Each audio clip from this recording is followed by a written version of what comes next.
काल बाबा बाहेर गेले होते तर येताना असं ब्रेडचं पॅकेट घेऊन आले. पण कोणीही चहा आणि दुधासोबत खाल्लेला नाही. त्यामुळे म्हटलं आता तो एक्सपायरी होण्यापेक्षा आता त्याचे सँडविच तयार करून घ्यावेत. पॅटीज बनवणार होती पण पुन्हा ऑइली खाण्यापेक्षा म्हटलं आता पण मस्त टोस्ट सँडविच तयार करून घ्यावेत.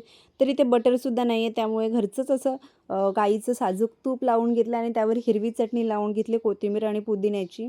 त्यावर उकडलेला बटाटा, कांदा, काकडी, टमॅटो, गाजर ज्या काही भाज्या आहेत त्या सगळ्या लावून घेतल्यात आणि वरून मस्त चाट मसाला थोडा भुरभुरला आणि असे सँडविच तयार झालेले आहेत. खूप काही यामध्ये घातलं नाही आहे.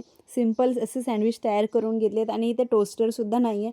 त्यामुळे असेच तव्यावरती हे थोडे फ्राय करून घेतले, थोडे गरम करून घेतलेत. हे बघा छान असे टोस्ट झालेले आहेत. आता थोडे कट करून आता सगळ्यांना देणार आहे. तर आज भरपूर मंडळी सँडविच खाण्यासाठी आहे. तर ही प्लेट स्पेशल बाबांसाठी तयार करून घेते. हे बघा चटणी आणि सॉस घालून घेतला आणि बाकीचे सुद्धा सँडविच तयार करून घेतले कारण अंगणामध्ये भरपूर मंडळी आहे, सगळी चिल्ली पिलेत.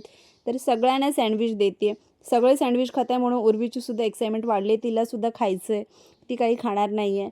तर हिला बाथरूममध्ये अंघोळ करायला घेऊन जाते तर पुन्हा ती बाहेर जाते. तिला गावी आल्यापासून बाहेर फिरण्याचं भरपूर वेळ लागलं आहे. तर दुपारच्या वेळेस ताई आणि मी छान अशा करंज्या तयार करून घेतो. आईंनी सारण तयार करून दिलं आणि पीठसुद्धा मळून ठेवलं होतं. तर आम्ही करंज्या छान तयार करून घेतलेल्या आहेत. आता फक्त तळणीचं काम बाकी आहे, ते मी करते आहे. तर हे बघा खुसखुशीत अशी करंजी तयार झालेली आहे. कशी वाटते करंजी? कमेंट बॉक्समध्ये सांगा. तर सणासुदीच्या वेळी पटकन 2-3 करंज्या खाल्ल्या की नाश्ता आपला पोटभरीचा होतो. तर त्यासाठी मेथीचे लाडू आणि करंजी बाबांसाठी आईने बनवून ठेवलेल्या आहेत. छान अशा करंज्या तयार झाल्या आहेत. तर कसं वाटलं असं छोटासा मिनी ब्लॉग कमेंट्समध्ये सांगा आणि व्हिडिओ आवडले असेल तर एक लाईक करा. चलो नेक्स्ट व्हिडिओमध्ये आपण पुन्हा भेटूयात. Bye bye.